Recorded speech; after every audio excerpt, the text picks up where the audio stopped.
Halo sob, ketemu lagi sama Mimin di berita terkini MotoGP. Sprint Race Assen baru saja selesai digelar dan menjadi ambyar bagi Marc Marquez di Sprint Race kali ini.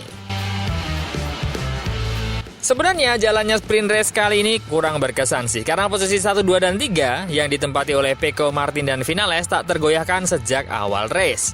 Bisa dibilang di antara ketiganya hanya Vinales yang sedikit berjuang untuk mempertahankan posisi 3 karena start yang kurang oke. Namun itu juga hanya sebentar saja. Dan setelah ada di posisinya, maka ketiga pembalap ini tak berubah hingga akhir putaran tak terkejar. Balapan yang menarik ada di barisan belakang dan race kali ini menjadi race yang kurang beruntung bagi Marc Marquez. Sebenarnya, saat start, Marc Marquez dapat langsung menyodok ke depan karena sebenarnya dia ada di posisi 7, namun dapat merangsek ke posisi 4 dan 5 sebelum akhirnya crash. Tapi sayangnya, di lap yang baru berjalan 2 lap, Marquez harus crash lagi. Tepat baru saja melewati garis start, melewati 2 tikungan, dan baru banget mau ngegasop, udah terjatuh. Terjatuhnya ini karena ban belakang Marc Marquez menyentuh upper tekstur pembatas sirkuit dan tidak menyadarinya karena waktu itu jarak antar pembalap masih sangat dekat. Setelah crash, Marc Marquez sudah mencoba kembali untuk bangkit, namun akhirnya dia harus menyerah di sprint kali ini. Sebelumnya, Marc Marquez juga tak beruntung setelah dalam kualifikasi harus crash di sesi terakhir yang membuat dia hanya bisa menempati posisi 7 saat setelah menyalip Alex Espargaro. Dalam balapan ini, untuk rekan tim Marc Marquez di masa depan, merupakan awal yang baik dari awal sesi bahkan untuk Pecco Bagnaia. Selain kemarin akhirnya sprint bisa podium di Mugello dan kini di Assen bahkan dia bisa pole position, yang sudah tak terjadi sejak lama. Dan terlebih lagi bisa juara sprint di mana Pecco biasanya nih kurang bersahabat sama sprint race sejak awal musim dimulai. Kemarin-kemarin saja banyak sekali crash bahkan ketika memimpin balapan. Namun kali ini Pecco bisa menyelesaikan dengan baik.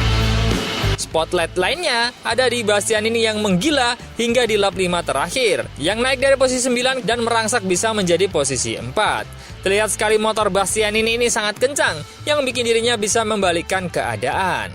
Alex Marquez nampak lebih baik daripada Marc Marquez, bahkan dia ada di posisi 4 kualifikasi lebih baik dari sang kakak, yang sama-sama menggunakan motor Desmosedici GP23 dan sama-sama dari tim yang sama.